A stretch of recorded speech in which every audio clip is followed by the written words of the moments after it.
Hello, everyone. Welcome in to another episode for Holy Harlots. This is the sanctuary for the untamed, the sacred, the unapologetically sensual. I'm Mary Lisa, your guide, and we have Jackie here today with us. Thank you for coming back. And today we're going to be talking about the cervix. And Jackie asked me if I had an opening question for the podcast today. And I do. I want to start asking, what's the most pleasing thing that you find about your body?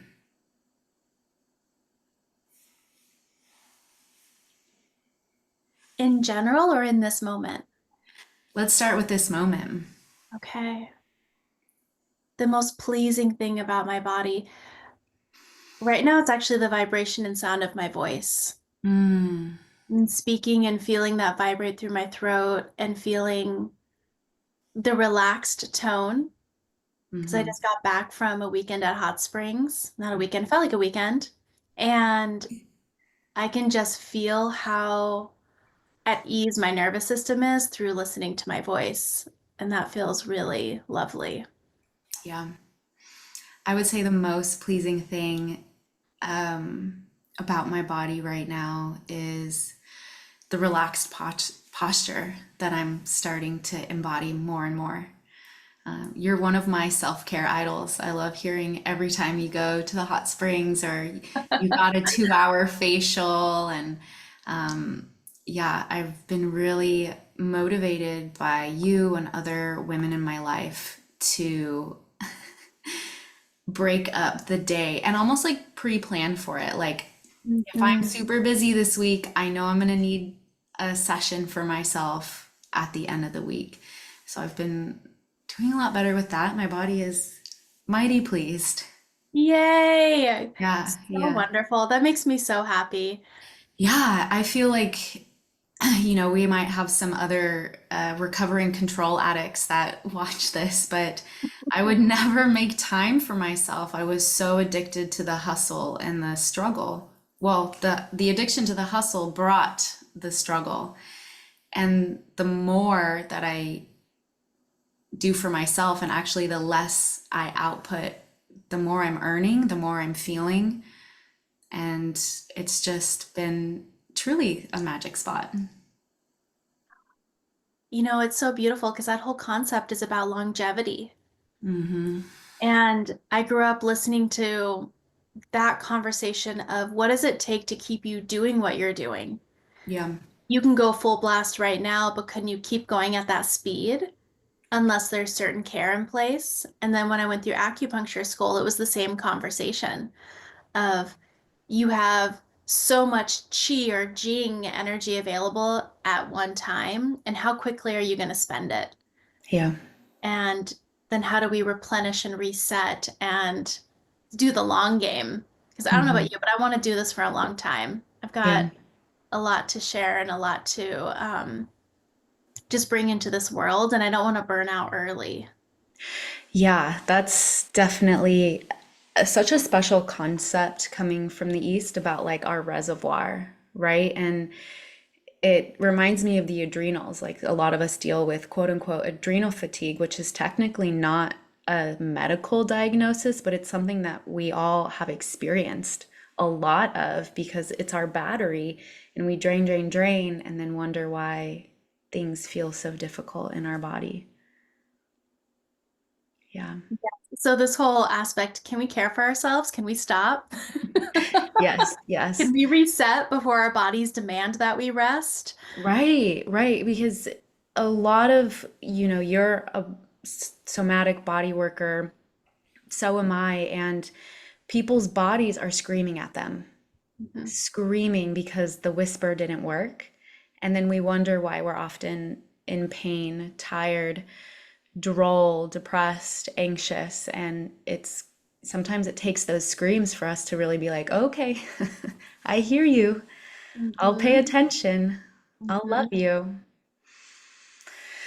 Okay, so are we ready to jump into topic? Let's go. Yes. Okay, so I spoke to Jackie maybe 2 weeks ago, maybe a week and a half Mhm. ago about the cervix. And it was kind of a new exploration process for me because it was painful, right? And Jackie immediately gave me so much advice, so much wisdom about how the cervix, right at the bottom of the uterus, which kind of protrudes into our canal, can go through a process called de-armoring. And so, can you kind of explain a little bit about that? Yeah. So the anatomy is interesting because I find that a lot of women aren't fully understanding what's going on up inside their vaginal canal. Hmm. And the cervix is the neck of the uterus. Hmm. So we have our uterus, and at the bottom of it is the cervix, and that's facing down into our vaginal canal. Yeah. And it's a place where we're actually supposed to receive a lot of pleasure when it is connected with during sex. Hmm. And it's often what we were talking about is when there's armoring of the cervix, which means it has hardened and it's protecting itself, Hmm. it's painful. Yeah. And for a lot of reasons, we end up storing emotion and stress and all kinds of baggage in our cervix. Hmm. And that causes it to be painful. There can also be other medical conditions and things happening either with the womb, the uterus, or the cervix that make it armor and protect. But really, the cervix wants to be like blooming open. Yeah. It wants to be soft and available and there for us to connect with. And I'm excited to bring more awareness and consciousness as women to that part of ourselves.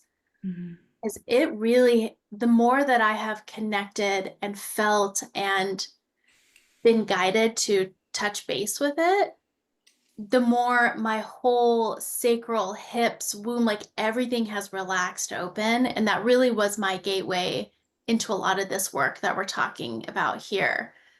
Like it was my cervix screaming at me, asking for love and attention that even started this whole journey for me. Yeah. I went through a spot in my life where I went to a pelvic floor specialist because my pelvic bowl had contracted so tight and so tense that I couldn't even sit down. And it was that first educational piece where this, I don't even know, physical therapist, right? It Mhm. was internal work, it was external work as well, but she basically educated me that the pelvic floor, right, is holding all of this tension due to internal emotional and psychological tension. And I think that these spaces, our uterus, our cervix, our canal, and even our vulva, they can all hold on to these deep memory patterns or even conditionings or ancestral inheritances that we aren't super aware of until it's too late, whether that be prolapse, incontinence, or painful sex. I guess the other part of that story is I went back, so like 7 years later, because I told you I was having a lot of pain. Yeah. And her main thing that she told me, she was like, yeah, there's definitely some tension, in the deeper layers of the vagina, but you just need to breathe. Like that's, you know, I'm paying for this amazing, amazing woman to hold space for me and be like, yeah, it's breath work. Sorry. And I'm like, you don't have to apologize. That is so spot on. There needs to be Was a she lot of relaxing. was she saying the breath work was going to calm your nervous system, which would help the cervix calm down? Yeah. Yeah. Yeah. Because she told me too, right? There's the vagus nerve connects through there. A lot of the gastrointestinal nerves connect through there. And also the cervix is the last kind of gate before you enter into our creative space, our womb. Yes. Mm-hmm. Mm, Big time. And just on the topic of sex and energetics, our cervix will protect us.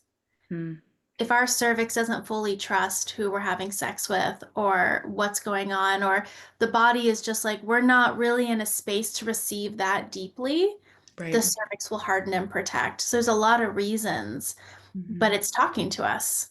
She's saying, hey, hey, hey, wait a minute. Slow Either down. slow down, breathe deeper, speak up, because we know Mm, the whole womb space, the yoni is connected to our throat. yeah. And if there hasn't been enough communication, or there's something that needs to be said or, brought to the table, Yeah. then either, there's all kinds of signals that go on down there where our body goes, please pause, please wait, Hmm. reset, let's reevaluate and get you so open and juicy and alive and ready to receive so that like full pleasure can happen, Hmm. right? Yeah, I in one of Regina Tomhauser's books, she says very succinctly that women were taught to compromise Mm. before they were taught to like speak up. So all of this conditioning around sex, like most of us know deeply how to please our partner, like their anatomy is simple, but like we don't or haven't been taught to hold space for ourselves, being like, whoa, hold on, pause, breathe, slower, faster, gentler. Mhm. And that can feel really scary, but our body will continue to tense itself up the more that we don't say those things, even with ourselves. I had a client today who she can get fully engorged for her partner, but for herself, she armors. Mm, Yeah. fascinating. Yeah. Really, really interesting stuff. Yeah, on So, that same like are you ready kind of idea. Something I started doing years ago, I don't remember where I got this from, but it was letting my sexual partners know, please ask me if I'm ready. Before, mhm, like if they want to start with penetration of anything, of their hands, like full penetrative sex, please ask me if I'm ready. So mhm, I can hear the question and then I can say yes or no. yeah, Because our bodies also listen. If we do an assessment and say yes, our bodies relax even deeper. Like, okay, mhm, we're all on the same page. She's saying yes, she's giving permission. mhm, And it's also really beautiful just to be asked that question. yeah, Are you ready? Would you like this? Are you ready to receive? yeah. It centralizes you more. Yes. Yeah, I Because love that. especially if we're talking about sex with men, they can be quickly ready, like so much quicker than us. Right, And they don't always know. They may perceive that we are ready from what they can tell. right, And then we on the inside can go, actually, no, not yet. Let me see like what else needs to happen here before I am fully ready. right. And even sometimes you say yes and then you realize as you're starting like, oh, actually, no. Well, None let's you talk about that. Let's talk about what fully ready means, right? So, Yes. this concept of engorgement. Do you want to talk a little bit about that and how we can even reach orgasm when we're not engorged and how the difference can affect us and feel physically different?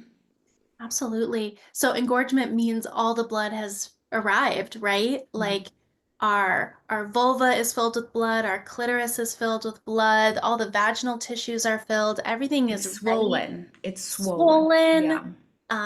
And you can see it too. You can see if you spend time looking at your vagina, at your yoni, like you can tell it's like, oh, everything just gets more plump and redder. And it's like, yes, okay, sexual time. Like we're fully there now. And that's when all the fluids come too. Hmm. And I think that's actually something that gets confused when there's like a lot of saliva in the mix, Hmm. whether or not like a woman is actually like fully ready and wet enough. It's Hmm. like, are those her? Like, what are we doing here? Are we just using lube? Are we just using saliva? Are we letting the yoni fully be engorged and wet and like, let's go? Um, Which, how long has it been said to take? sometimes. Like 20, 30 minutes. Yes, of Hmm. foreplay. Yes. Yes. And that foreplay can look so many different ways because if you say like, oh, I need you to perform this certain act for 20 minutes, it's like that's not what we're talking about. Right. The foreplay is the kissing, the touching, the breathing together, the being in that let down because the body has to relax. Hmm. We have to come out of our overthinking sympathetic mode of stress and drop into our parasympathetic, like I'm here, I'm relaxing in, I'm not tensing and like resisting my partner. I'm feeling more open and receptive and in the flow with this person. Hmm. That signals to your body, like, oh, we can shift where the blood flow is, we can shift where the attention is and drop into a sexual mode. Yeah. Yeah. And I think too, at least for myself, and if you know me, you might want to pause this video and go busy yourself somewhere else. But the fluids can even come without engorgement. And Yes. so it still is, at least for me, it's like that deep swelling. And that feels so much different than just like rushing towards an outcome. If you're rushing towards orgasm, pussy does not want to be rushed. The feminine does not like to be rushed. And it's been a practice of just being in that pleasure state. Like, can I allow pleasure without outcome right now? And that's our own discipline, right? That has Hmm. nothing to do with even the person we're with. Yeah. It's how slow can we go with our own arousal and wait until all parts of us are ready. Like until you feel your mind relax, your heart open, your womb open, like the engorgement and the fluids, like the whole thing. Right. And I find that some women may not even have very much experience of sex from that place of turn on Right. because there's always been a rush. Hmm. And then when you have fully let that happen and then you go into sex, the amount of pleasure and not just down in the root, not just down at the bottom, but the full body energy pleasure that can start to move. Hmm. We have sex from that place is what's actually fulfilling. Yeah. Because those quick orgasms we can have when we're not fully there, like more like clitoral orgasms, I would say, Yeah. where it's more of a sharp peak and you have big pleasure and then it's gone, Yeah. versus the rolling pleasure that can Hmm. move through your whole system and like heat can move through and energy can move through and you can have this whole full body experience. Hmm. That happens when all parts of us are ready. And let's just think about that, like the full rolling orgasm. I remember my psychic teacher, Dr. Lauren Cielo, said, there is no more potent energy on earth, including love, than a woman's orgasm. Hmm. And it's that full body, like you said. I got a visual of like healing blocks, like dissipating Yeah. disharmony. And whether you're doing that for yourself or there is someone there doing it with you, there's a benefit for all involved. Like it's cosmic. Yes. Absolutely. And it is, it's deeply healing. Hmm. It's massively healing. And if we go back to the cervix is such a place of deep healing for our nervous system.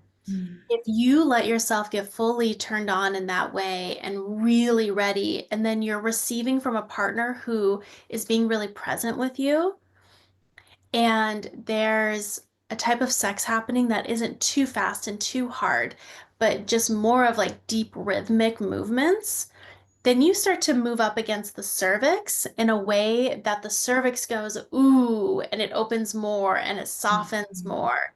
And then you start to send waves of pleasure up through your nervous system. Okay, okay. And So it's by having that fully turned on, softening cervix where penetration self or with other can mhm, start to stimulate all the nerves through the cervix, giving that full body. Right. Versus a Okay. cervix that isn't ready or a yoni that isn't ready, Hmm. that will come more as a shock. And you might be able to get some orgasm out of that, but it's a Yeah. different quality. Right. It is more of that sharp, like intense, and it'll probably just happen down in the root Hmm. versus it actually being able to travel through your body and change your state of consciousness and heal you and open you Wow. deeper. So there's so much available, and it takes a lot of communication with ourselves and if we're having that experience with somebody else. Yeah. But I really do believe, especially if men understood more of what was possible and they were given more tools on how to do that with us, that they would be really willing and Yeah. excited to create that experience. Yeah.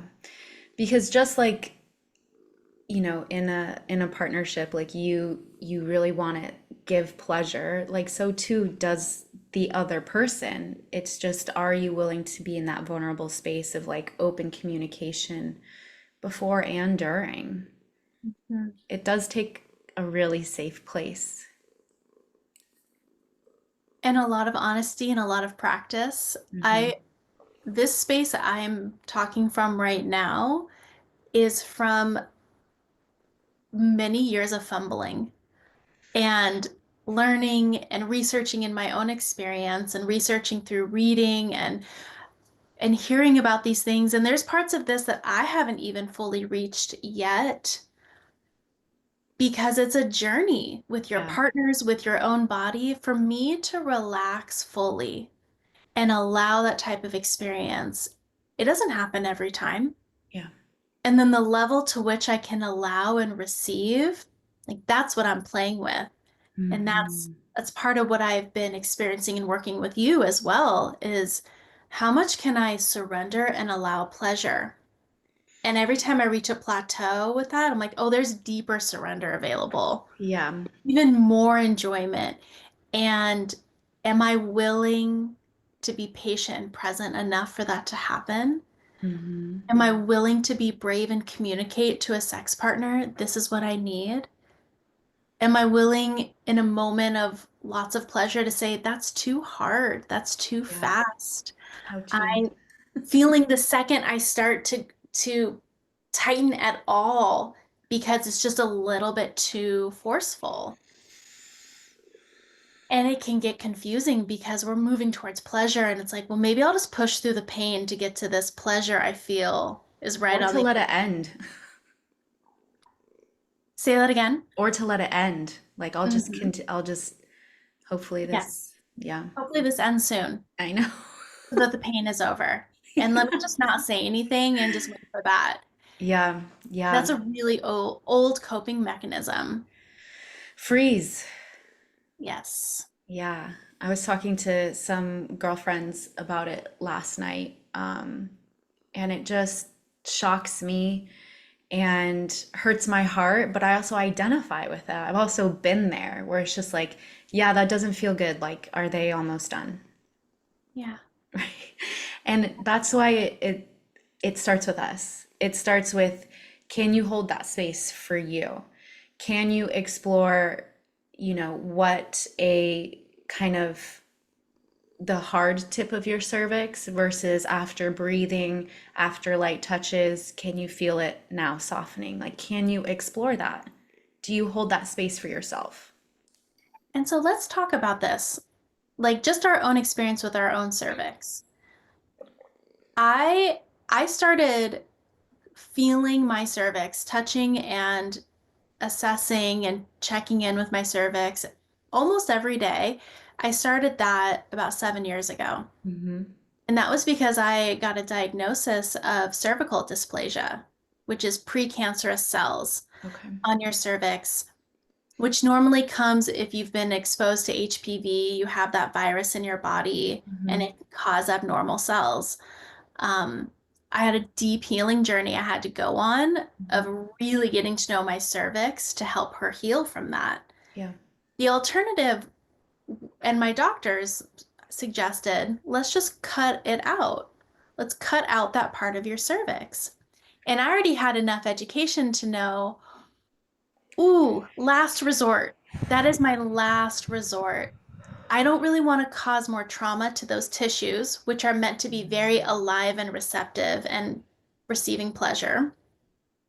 And also at the time, there's higher risk in pregnancy if you have parts of your cervix cut out. Mm. And I was like, well, if I'm going to have children, I'm also considering that. So let Mhm. me go deeper in my relationship with my cervix and help her heal. Let's do all the other things first. Mhm. And then that's how I feel about Western medicine in general. Like, if I need to cut something out or I'll take a call you. medication, like I'm grateful when that's available, but it's Yeah. not where I go first. Yes. Totally agreed. I love doctors' opinions, but I love mine more. Yes, and I really believe our bodies are fantastic healers and they can have miraculous healings. And I see it all the time. And I did. I got to have a miraculous healing of my cervix. Yeah. And that involved reaching up, touching, getting to know what does my cervix feel like daily. And I also went on this whole beautiful education about fertility awareness Yeah. and what our cervix does all month long. And I feel like this is not well known, but your cervix and your uterus change position as you go through the month. Mm-hmm. So when you are ovulating, your uterus goes like this and points straight down. And Mm-hmm. so your cervix is pointing straight down. And Mm-hmm. it's really when it's the easiest to feel. Mm-hmm. Other times throughout the month, the uterus will actually sit on its side and the Okay. cervix will tilt. So when you are reaching in, you'll feel it at different tilts throughout the month. Okay. And then when you're ovulating, it also is the most open and the most soft. So Okay. right around, so middle of cycle, right? It's different for everyone, but middle of your cycle, so around day 14, day one being the first day you bleed, Right. right? As we get towards ovulation, your cervix starts to open. So the hole in the center of the cervix will get a Mm-hmm. little more open. The Mm-hmm. tissue will feel softer. And Okay. it's literally saying, I'm ready to receive. Like, I'm Uh-huh. open. I can Yeah. receive sperm. I will, like if we want to be fertilized, we're available. Yeah. And then at other times of the month, the cervix, the tissue actually hardens and it closes.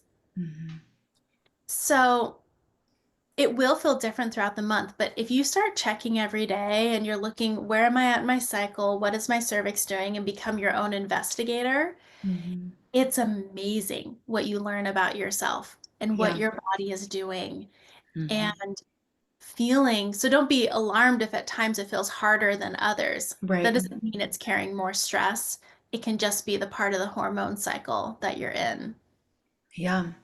Did that all Um, make sense? it does. I have been exploring, feeling her and really just trying to get to know her natural state versus her stressed out state, or and I also went through what you just shared with the cervical, like precancer tissues. I remember a gyno told me that, and I just immediately wrote it off. I was like, absolutely not. Absolutely not. I had had cancer before, and it was a pretty big deal when I was in high school, and I was like, not today, Satan. But I'm great at ignoring. That's not the route I'm encouraging anyone to go.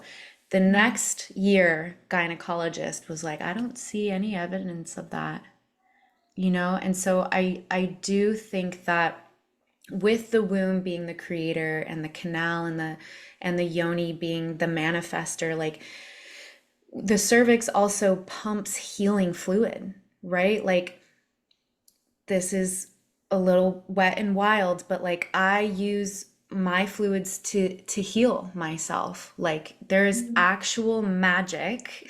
Yes. Like my wetness, like I have a little bit of a sore throat just on the lymph nodes and I encouraged one of my clients to do it yesterday, and she woke up today and was like, I'm feeling much better.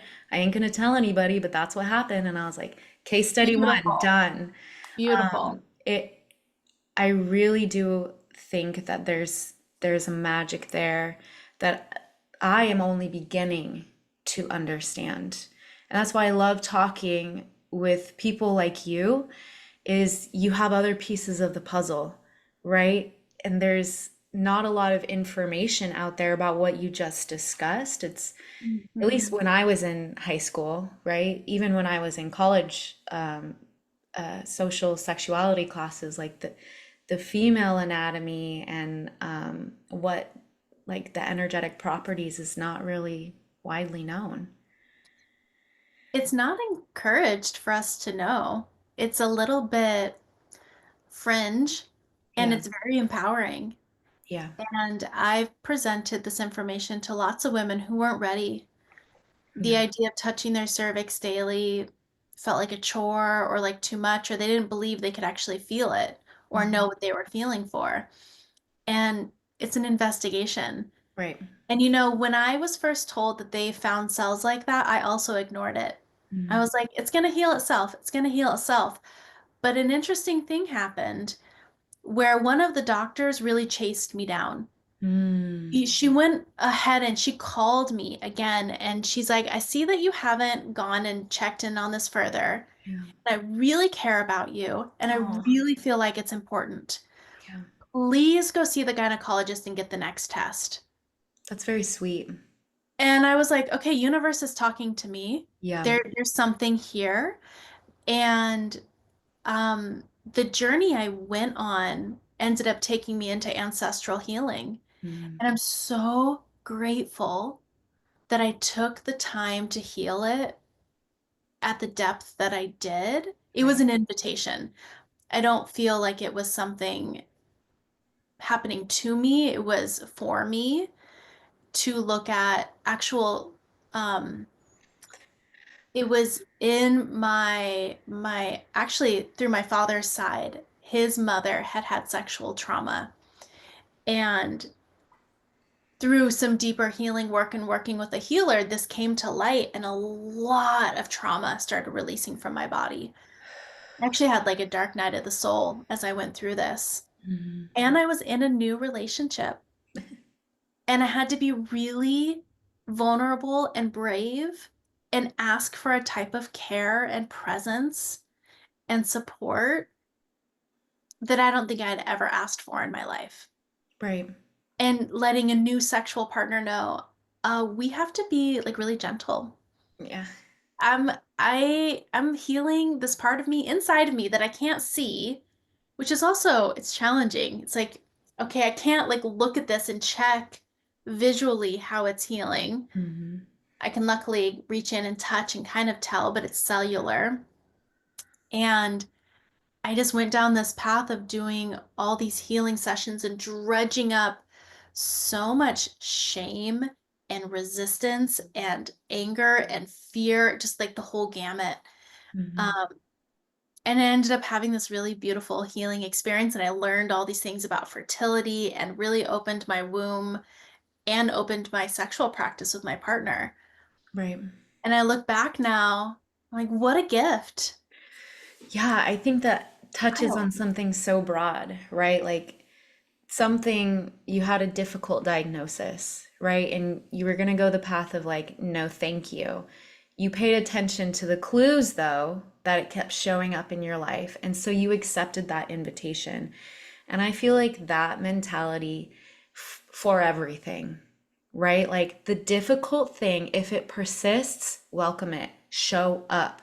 So the same goes for my pelvic floor healing journey is like, if I didn't know that the way I was thinking and feeling was directly affecting my womanhood, my pleasure center, that started my whole journey of the mind body connection.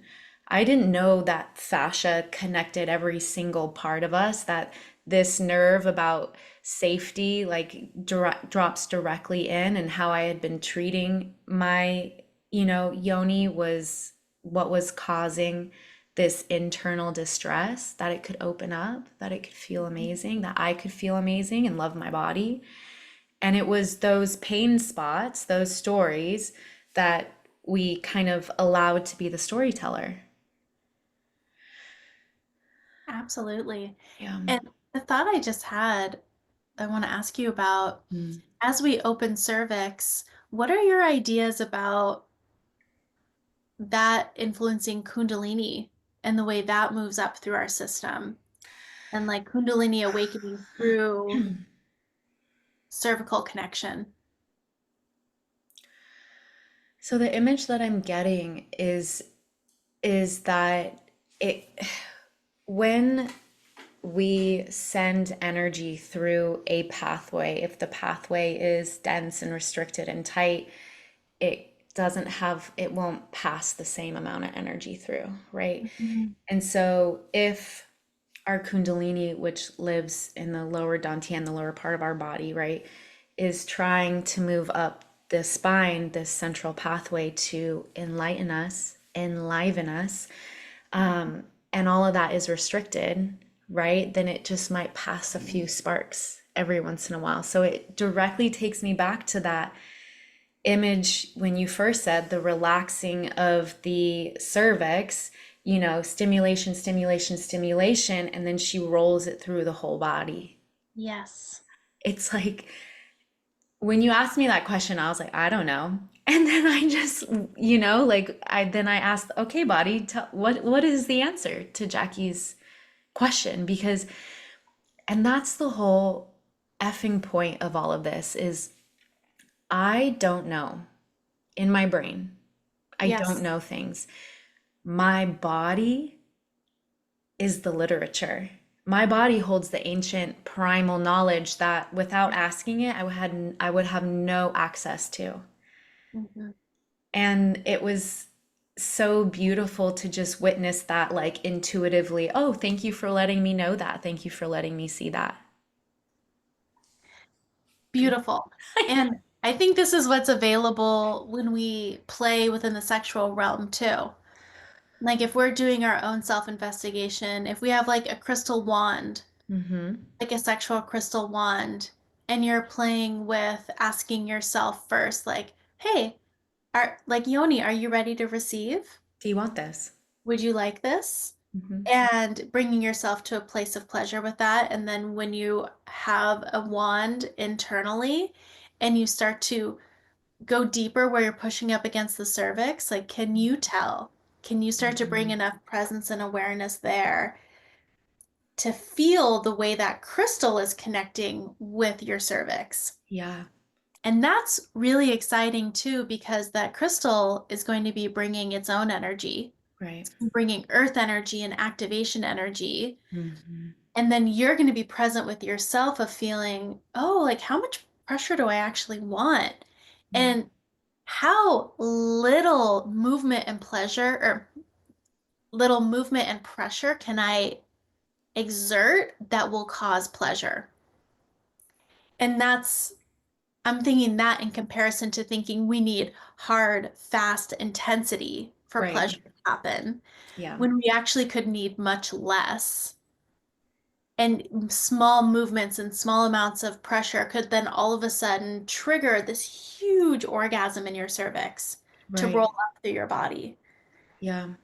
And we don't know until we're playing there and being Exactly. in this curiosity of like, oh, this body, this nervous system, these energetics, like, what do you have for me? What's possible here? Yeah. And I do want to say, equally, you can be doing that kind of self-pleasure work and have big, gnarly emotion come up. You Mm. could cry, you could have a wave of anger, you could have a wave of disgust, Mhm. and that would be just as valuable Right. because that means that emotion you're releasing was stuck and you have just dislodged it and given it a path out of your body. Mm-hmm. And what a miracle that is. Mm-hmm. Like those deeply held, stuck emotions that are just making us constrict. Right. And like when you, through pleasure, can release those emotions, like I feel like that's the best. Yeah. As we're talking, I can feel my cervix. Like the my body is chatting with me like as you're speaking And for those of you who are concerned with like, I won't be able to feel it, join the club. I I didn't start being able to feel a lot of the things that I was investigating, right? Like a light, sensitive touch on the outer labia.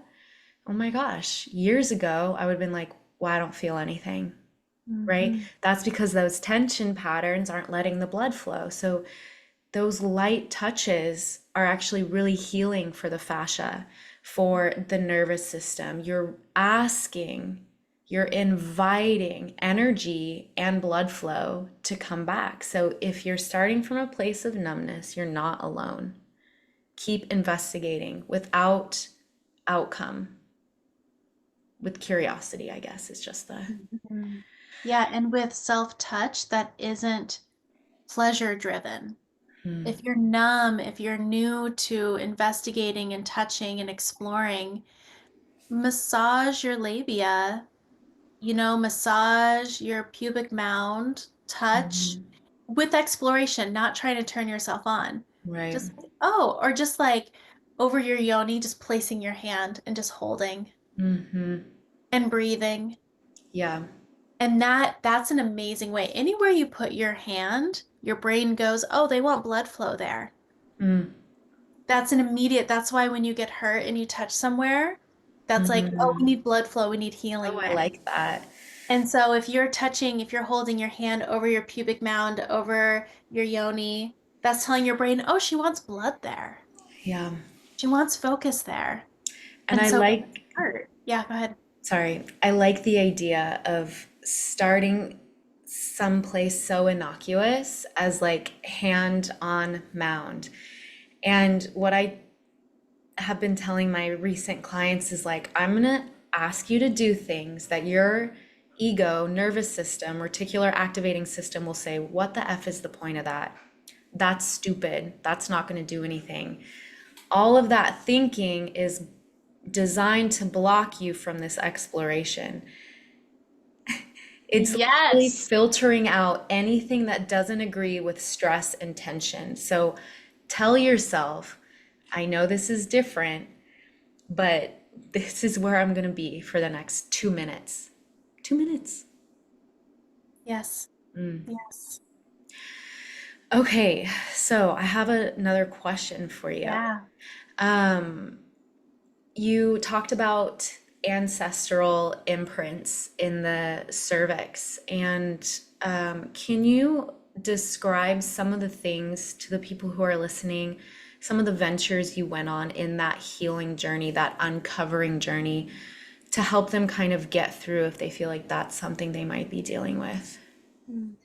So are you curious about like what kind of practitioners I worked with or what like modalities I used? Yeah, like if there was something that stood out that helped you the most in that journey of healing and bringing awareness, Mhm.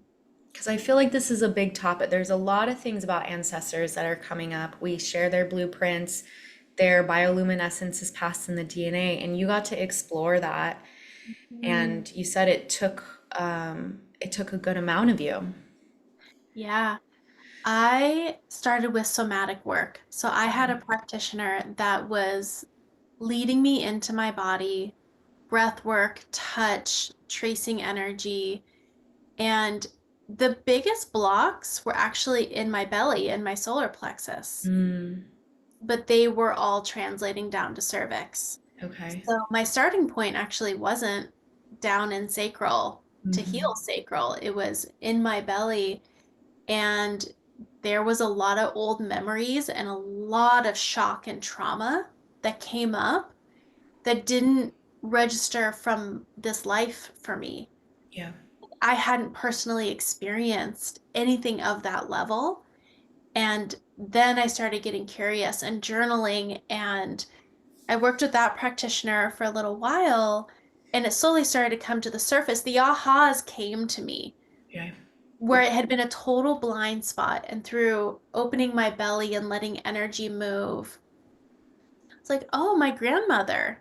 And then I got more of the story and I asked more questions. that was really important for me. Inside, you ask I questions, asked or questions of my family. gotcha. I said, "Tell me more what happened. Like Mm, what was going on here?" And me cognitively connecting those dots helped me release within my body. And then also me honoring that grandmother because that grandmother was so checked out in the mm, time that I knew her. And I just kind of was like, whatever, she wasn't a very present woman. She wasn't available.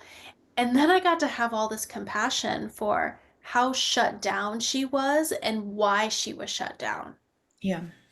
And that the sexual trauma she had endured as a child and had no space to heal was why she had all these addiction patterns and all this avoidance. Hmm.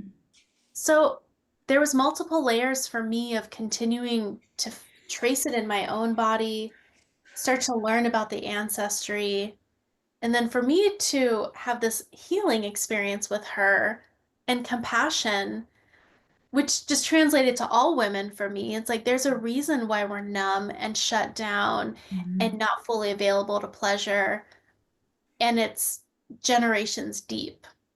Hmm. Yeah. I think it's a really kind of interesting topic to talk about why our people before us were the way that they were. Mhm. And I notice, like, whenever I hit the edge of the biofield, sometimes their ancestors will pull me farther back away from the birth timeline and chat me up.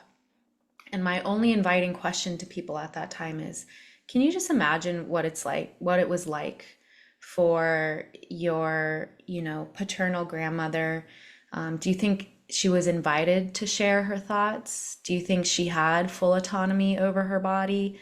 All of these questions that just kind of, you can see them almost, Yeah, clairvoyantly, like as threads, like filtering into the client's body and being like, whoa, yeah. And even from a space of the psychic realm, those ancestors that you heal that pattern that you carry for them, they get to elevate on the spiritual realm then. And then they want to show up and help. They're like, oh, girl, Jackie, you've done that. Thank God we're over that hump. Bless you. What else can I do for you? At least yeah, that's been my experience in ancestral work.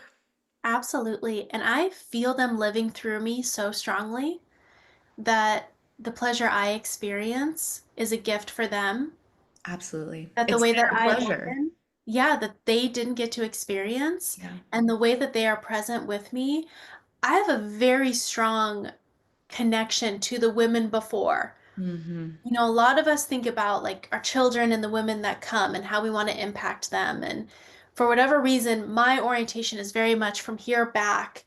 And how do Hmm. I resurrect the gifts of those women?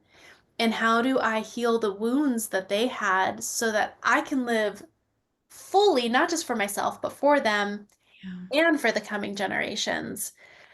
But these opportunities to heal, when we fully step into it and say, yes, I'm willing, like, let's uncover this.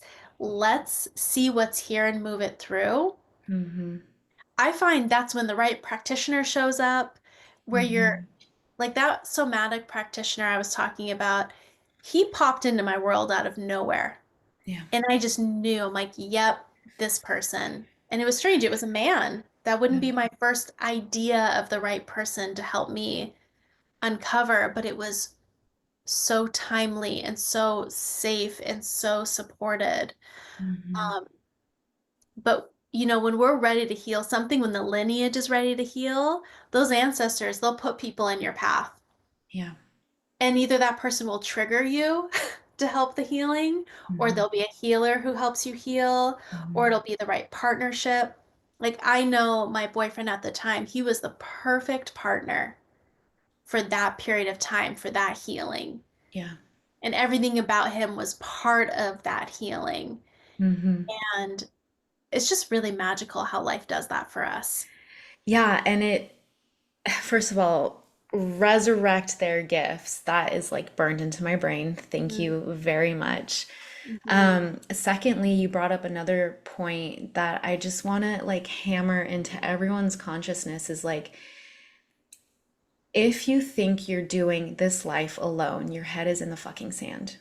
Mhm. There is no doing this alone. There's bringing your awareness to how many spirits, how much of your body is trying to guide you to everything that is best for you has been the most pivotal shift in my paradigm. The fastest spiritual escalation for me was like, oh my God, literally every version of me, every version of my ancestors, of my spirit guides are like, girl, we're waiting on you to tell us what you need. It's an invitation.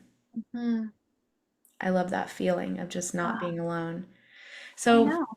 I want to ask you, Yeah. Um, as a woman who is fully embodied, what I consider fully embodied, meaning like always exploring what it's like to be in body, can you tell me what that looks like in your daily life? Like, how do you think that influences confidence, emotional, conflict resolution? Like, what does a fully embodied woman feel? The first thing that comes to my mind is I get so much information from my body. Mm-hmm. There's never any doubt for me whether or not a situation is good for me or there's something wrong. Yeah. My body talks to me all the time. Mm-hmm. And because I'm in and I'm embodied and I'm wanting to hear it, I get information so quickly and it really increases my intuition and my psychic knowing. Mm-hmm. I can pull information not just for myself, but for other people so quickly because I'm in my vessel Mm-hmm. that is perceiving so much more than just my mind. Yes.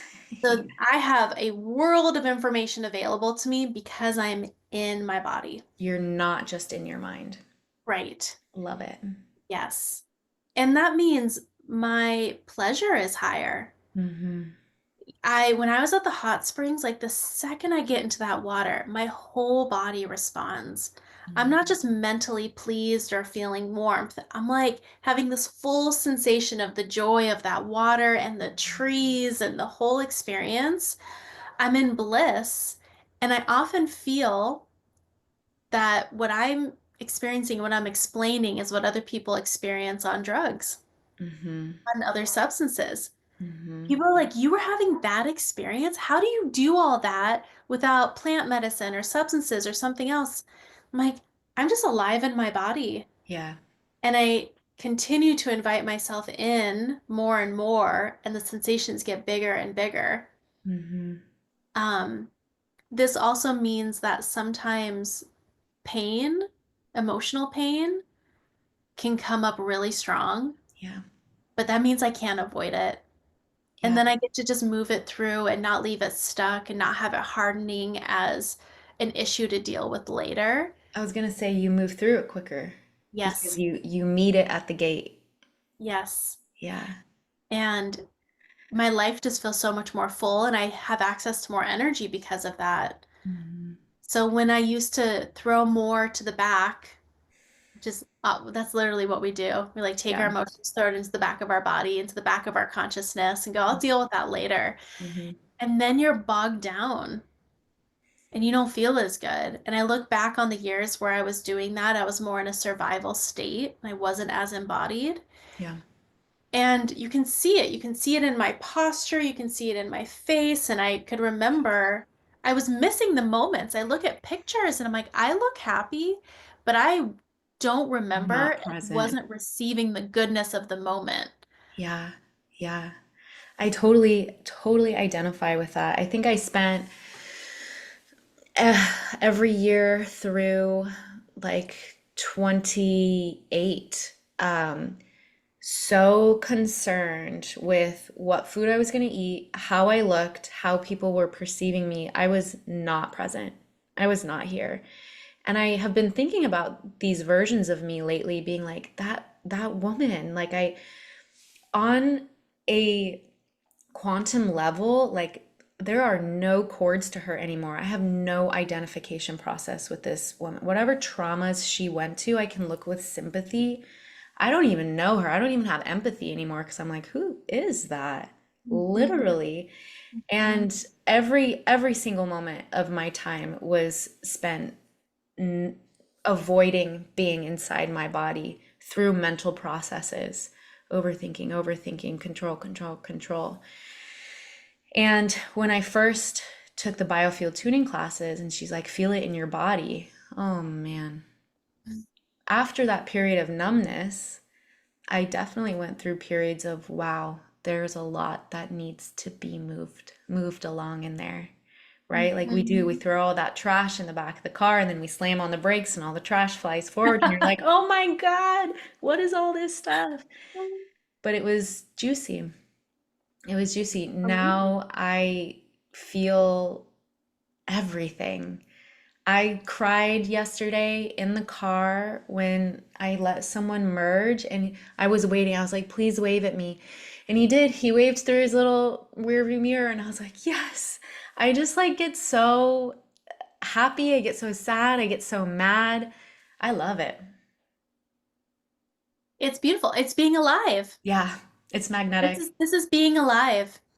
And somewhere along the way, this idea around how we should feel as we move through life got really confused. Yeah. And like this neutrality almost that's, well, how do I want to say this? You know, as women, we're very cyclical and we are designed to have ups and downs and full expression. And, you know, our hormones are changing and our attitudes and our way of being changes as we move through the month. And that's on purpose. Yeah. And a lot of men, because of their hormone cycles, are more neutral, steady, like 24 similar hour. day to day. Yeah. And we are not supposed to be just plotting along neutral, like no fluctuation. Yeah. So if you're in a feminine body, if you're living life as a woman, you know, like how, we are here to be so full spectrum Yeah. and to be up and down and in and out How and lucky. yes, and it's a gift. Yeah.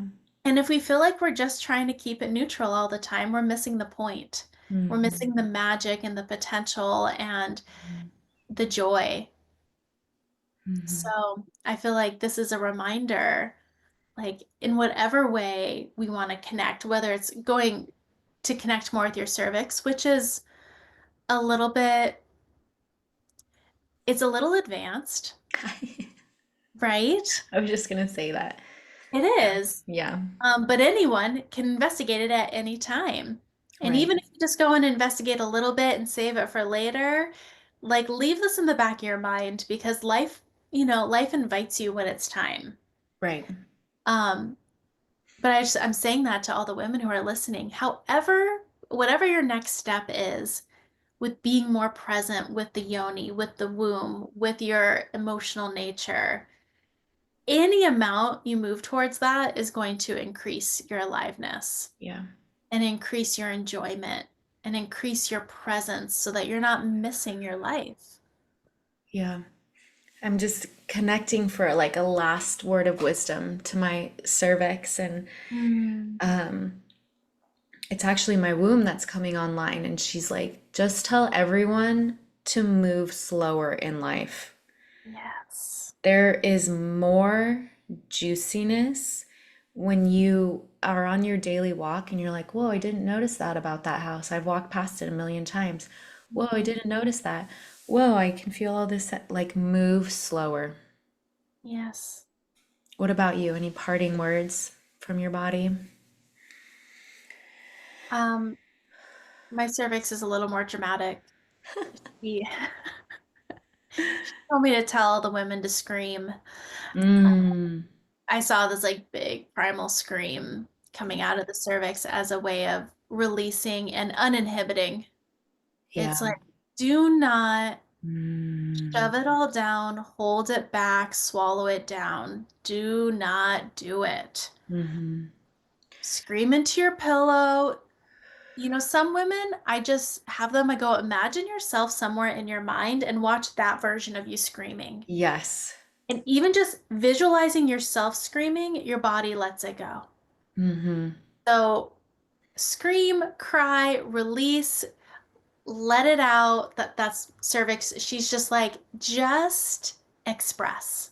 Yeah, And that is so deeply healing in itself. I agree. That toning process, those non-linear verbal cues that Yeah. just need to, ugh, oh, so good. Yeah, one of my favorite new morning techniques has been like this. What are those lizards called with the fans around their face? Oh, Like I a don't know, bearded but I know. dragon? Uh-huh. I like that. By the way, I have someone that lives downstairs at 7 in the morning. I'm like screaming, hissing, like throwing my arms back. And I'm like, ooh, feeling pretty powerful. That's incredible. It's been Oh, I'm so great. inspired. Yeah, my little dragon. Yeah, she has fun. So epic. Thank you so much for being here again. You're so full of wisdom, and you're definitely one of my sisters, one of my like, leaders in this area. So I know you have so much more to share, and I really thank you for delivering that today.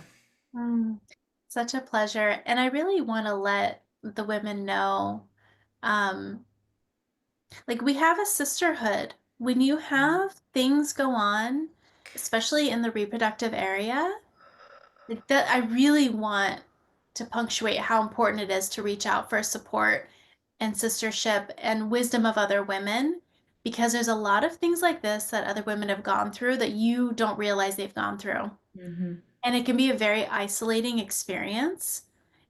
Anything sexual or reproductive, talk with other women about it. Yeah. Open the conversation. You never know what wisdom they're holding, what tips they have, like who they can refer you to. Like we hold so much as communities of women, Yeah. and we don't always tap into it. Hmm. And I'm a resource too. So if Hmm. women are struggling with this and they're scared or they have something coming up, like please reach out and ask for resources. Yeah. Because I come across that all the time, especially in the realm of cervix and cervical diagnoses. It can feel so confronting and scary and like you're under the gun, and you're Hmm. not. Yeah. And there's just so many options and so many pathways to healing. And I just want women to walk away knowing that it's not just because I'm a practitioner that I got to heal the natural way. Hmm. Like there are thousands and thousands of women that choose that pathway and have miraculous, beautiful healings. Yeah, absolutely. The effect of sisterhood is something on, I feel like, the reemergence. Yeah. And before, gosh, probably a year ago, I remember working with Jackie and being like, I just need more friends. I need more community. And not 2 months later, I have women I can call and talk about the weird, the odd, the confronting, the helpful. How's your day? What's pleasing? Like the full spectrum. So if you're in this spot where you're like, I don't know who will be in my community, ask your guides and determine that they will give you someone. Determine that someone will show up, the right person. If you guys want to work with Jackie, she has amazing, amazing sessions that I've tried myself. Jackie, do you want to tell them where they can reach you? Yeah, come find me on Heart Activation Project on Instagram Hmm. and send me a DM. Look at some of my offerings. I have so many beautiful ways we can work together, from deep body healing to sexuality to ancestral healings. And I'm just here for the awakening of all of us. Yeah, Yeah. absolutely. And if you're looking to get into the full week, 10 week full immersion for Holy Harlot, into your pleasure, your awakening, that's now available on spiritcollectiveusa.com. I will link both things in the show notes, I think is what people call it. If you guys have any questions that you want us to talk about in the future, please comment them or email us if it's not something that you want to be typing out. I feel like nothing's really off limit for us. We both kind of like popped our talking about sex in a public arena cherry. So we're here for it. Anyways, Love it. Thank you, yeah. Mary Lisa. What Thank a you. joy. Yeah, with so much blessings to everyone. We will connect again soon.